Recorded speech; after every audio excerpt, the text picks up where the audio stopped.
Heinrich Böll nous dit que s'engager est la seule manière de rester en contact avec la réalité.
Mon nom est Koumba Touré.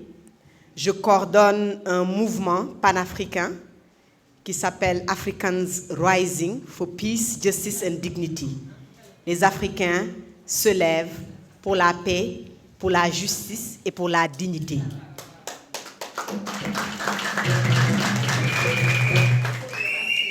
C'est un mouvement qui comprend qu'en tant qu'Africains, nous avons besoin de solidarité, d'être solidaires les uns aux autres sur tout le continent, mais à travers la diaspora. Aujourd'hui, nous sommes accompagnés par la Fondation Heinrich Böll, qui a vu l'utilité de cette reconnaissance. Cela fait plus de 4 ans que l'on fait ces événements, le plus souvent à Dakar. Mais ils sont venus avec nous pour nous permettre de nous déplacer à Kaolack, à Toubab Dialaw et maintenant, aujourd'hui à Ziguinchor, avant la fin de cette semaine à Saint-Louis. Donc je vais inviter Madame Céliba qui représente la Fondation Heinrich Böll. La Fondation Heinrich Böll met au cœur la question de l'engagement et des questions de citoyenneté dans un contexte de crise de l'engagement. S'engager est la seule manière de rester en contact avec la réalité. Donc, on accompagne des femmes qui sont engagées, qui sont dans des luttes, qui n'ont pas de vacances, qui n'ont pas de retraite. C'est des gens qui sont là au quotidien, donc pas de week-end. Donc c'est ces personnes qu'on accompagne, qu'on valorise, qu'on veut montrer. Et c'est ce qui justifie la pertinence de ce programme que nous accompagnons.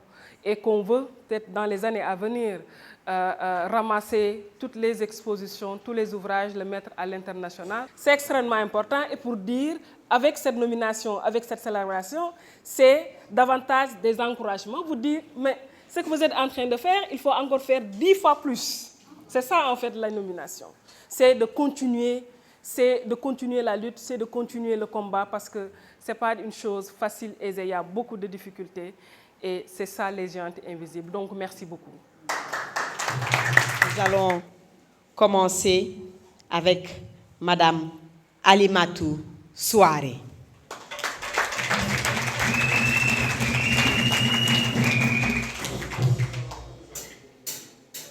Je sais qu'il y a 2 personnes qui devraient témoigner sur elle. Est-ce qu'elles sont là? J'aimerais qu'elles se rapprochent. Nous avons entendu parler de cette femme. Nous avons entendu parler de son courage, de sa décision de lutter pour la paix. Donc nous vous remercions, nous vous félicitons, nous vous souhaitons une très longue vie, une très bonne santé et nous voulons que vous inspirez encore plus de jeunes, filles et hommes du Sénégal et de l'Afrique à marcher dans vos pas et à faire ce que vous avez fait. Je vais inviter, merci beaucoup. am nay moment day woo journaliste yëpp ne bëgg naa def lii ñu ne ko d'accord dinañu ñëw mais dañuy ñëw à un certain moment fetal yi commencé sab nga tourner doo gis kenn mais bu tourner gis ma ne ma sama doom demal ma ne ko yaay duma la bay nañu dem mi ngi nii dina indi CD bi donc je l'ai accompagné muy dem léeg-léeg di taataan ay vivre di ko dugal ci ay camions sous les balles tourné gis ma sama doom demal bàyyil li ngay def wóorul ma ne ko noonu nañu dem sama liggéey la donc noonu laa ko gungee gis aussi nu muy monter en puissance ci li nga xamante ni loolu mooy liggéeyam ba victime des mines yi nga xamante ni ñu bëre seen tànk dagg seen cër yi aussi am problème ma gis aussi lu mu leen doon rassembler ci service d'hygiène ba loolu jur li nga xamante ni moom mooy ñëw fii bu handicap international ñëw parce que tey bu ñuy tudd HI handicap international bi soppi turam tey def ko humanité inclusion ah yàlla ak ñeneen moom bokk na ci ñi tax mu ñëw. Si vous honorez cette dame, vous honorez la légitimité. Parce qu'elle a la légitimité. Si vous honorez cette dame, vous honorez celle-là qui est vraiment en contact avec la réalité, et la réalité quotidienne. Vous ne pouvez le savoir si vous ne voyez pas Alimatou Souaré, y compris dans les rencontres les plus hautement représentatives avec des ministres qui viennent ici pour des CRD spéciaux. C'est à ces occasions-là qu'elle se fait porte-parole, porte-voix d'une Casamance qui a besoin de compassion, qui a besoin de soutien, qui a besoin d'appui. Merci Alimatou Souaré. Je vais demander à Madame Naboumal de venir remettre, j'allais dire, ce petit trophée à Madame Souaré avant qu'on lui donne la parole. Ceci est juste un symbole vraiment de notre reconnaissance.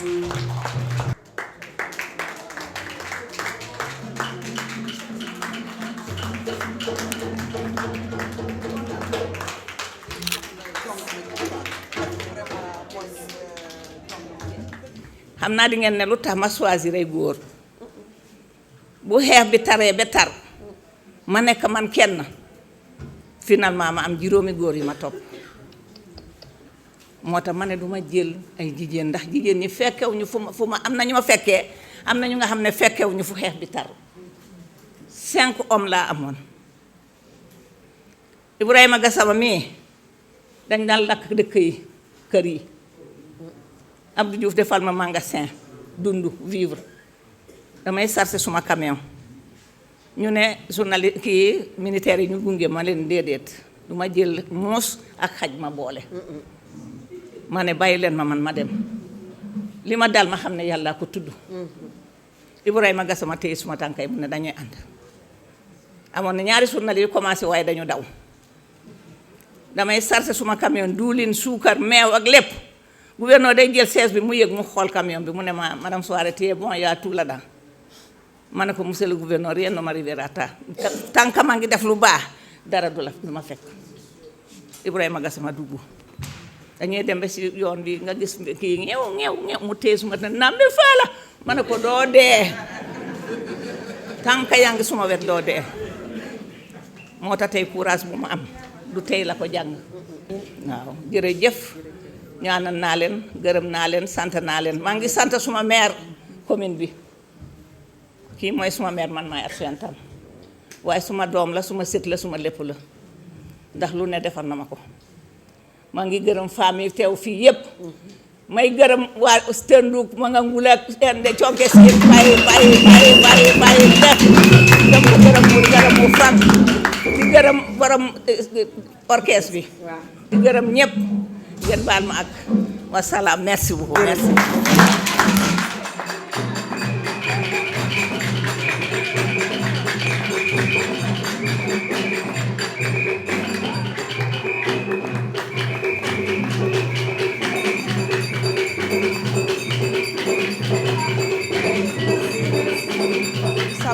que nous ne pouvons faire aucun travail, que nous ne pouvons avancer d'aucune manière quand les cœurs et les esprits ne sont pas en paix.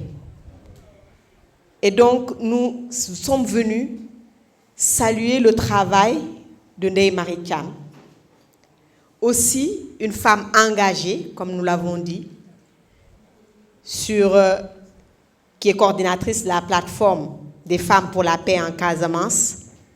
Son engagement, elle aussi, à mettre ensemble les différentes parties prenantes, à prendre en charge les victimes, à travailler avec les populations.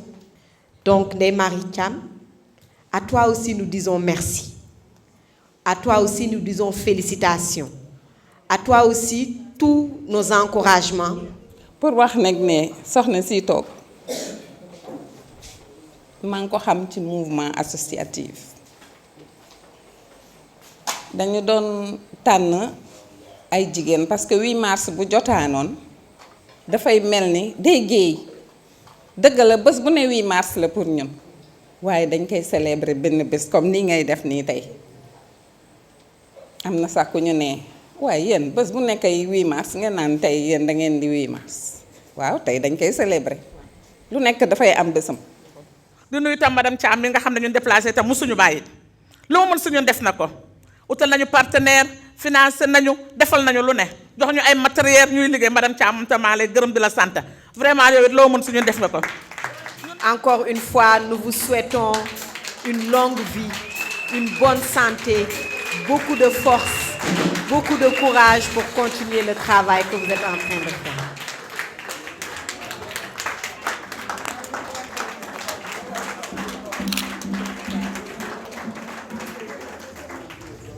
nuy ñëpp ñu fi teew nuy suma mbokk yi jógee Manga Ngulak ñëw fi gunge ñu également def voyage bi ñëw ba fii maa ngi rafetlu seen taxawaay maa ngi nuyu aussi suma càmmiñ yi nga xam ne musuñu maa bàyyi muy Noa Cissé day ñëw dugg suma bureau lu ma war a wax mu wax ma ko suñu war a xuloo ñu xuloo kenn du dëgg kenn du xam yi saa damay oo jabar ji ñu ma wax ko waxante naa lii ak Noa mu ne ma waxuma ko nga xam ne am na une sorte d'amitié quand même bu ñu lié fekk na discrétion bi mu ngi fii Ibrahima Gassama suñu goro la tax suñu jabar suñu doom la takk muy suñu goro muy suñu xarit muy également benn coach ci biir plateforme ma di ko nuyu bu baax a baax ñoom Ibrahima Ka ñi ñu tudd ak ñëpp kanta li ma fi dëgg léegi